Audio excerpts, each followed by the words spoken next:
Hey community, this is Dr. Hugh and welcome to another video presentation I got going on. And today what I'm going to be talking about is glucose control. I'm going to be talking about, I'm going to be showing you some before and after labs, you could say, at-home labs.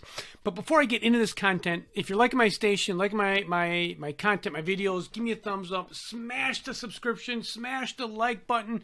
And this actually helps the channel because YouTube does not like natural information being put out on the YouTube front, so we need to do everything we can to get this information out there so people can understand what's happening and how they can get better. So what I'm going to talk about today is mitochondria and how mitochondria functions and how mitochondria needs a consistent flow of glucose. Now, when we talk about glucose levels, the sweet spot is between 85 and 120. Now, this is with food and without food, so 85 to 120. Now, you can buy one of these things on Amazon. I have other videos on this. This whole thing costs about $30 to do this home, this home test.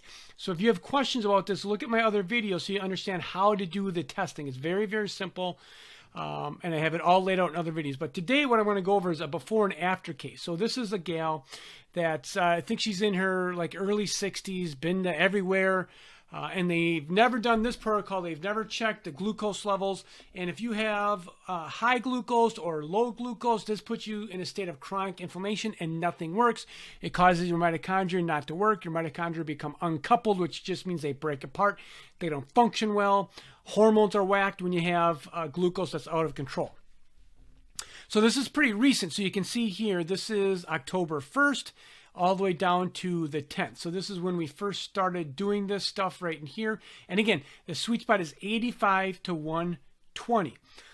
Now there's a whole protocol on this, but I don't really want to get in on the protocol. What I want to do here is I want to basically circle how many days she's had in the first 10 days that were less than 100.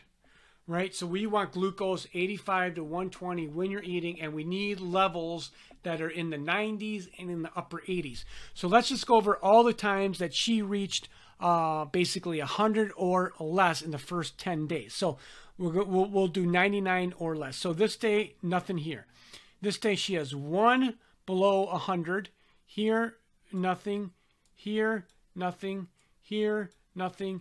And here, 1. All right, so within the first 10 days, now if you see a blank here, she missed, she didn't take her glucose. So within the first 10 days of getting on this protocol, she only had 2 days less than 100. So what does this tell me? This tells me ding, ding, ding. This is something that no one else addressed. Right? This is the critical part. No one's looked at it. If we find things that no one's looked at, what does that tell you? If you're on the other end looking for help, that means there's a possibility that you can get well because we found something that no one else looked at, and it is a problem. Right? Okay, so let's kind of, let's minimize me here. Okay. So here we have, basically we have 2 days, right? 2 days right here that were less than 100. Now we're going to go down to the last 7 days of the month. So you have to realize this is pretty quick. Like once people start doing the protocols, they start taking the supplements, they start to measure.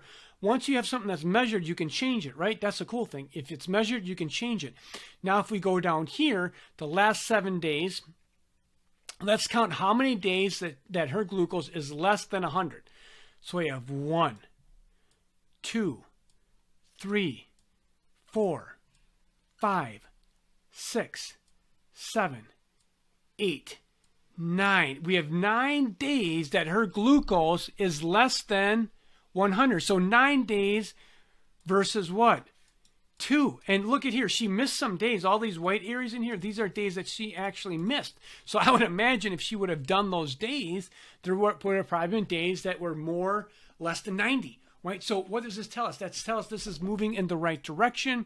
This is from her. Basically, what she's saying right here is she's noticed her pain gone. Not gone, diminished, all right? I noticed that, what I noticed is that my tendon muscle pain on the top of my foot is virtually gone. Now, if you're out there suffering, like you can get help. Get in contact with me. Look at the link below. There's an opportunity for you to get a hold of me. I have a website. I have lots and lots of content. out there. So this is very, very, very powerful thing that you can figure out on your own and figure out what's happening. Now, let's just change this here. I'm going to do something else real quickly. What I'm going to do is I'm going to go to how many days here, or how many blood glucose readings did she have, let's say over 120, all right? So now we're kind of taking the opposite approach. We're going over 120. So let's go over 120 here. 120, here's 1, 2, 3, 4, 5, 6, 7, 8, 9, 10, 11, 12, 13, 14, 15, 16, 17, 18, 19, 20. 20 readings over 120. Now let's go down. Now there's less readings here, right? So I have to give you that. But let's just go over in here, and you can really see that it's pretty clearly like what's happening. So what's over 120? Anything here? Nope, nothing here, nothing here, nothing here, one here, right? And then she has 1, 2, 3, 4. So she has 4, 5 that are over 120, 5 over 120, and up here 20. So this is life. This is healing, man. So if you're out there listening, you can get better. You don't need to continue to suffer with the same old problems. You just need a solution that you can get better. And just remember, is where there's help, there's hope. Take care. Bye-bye.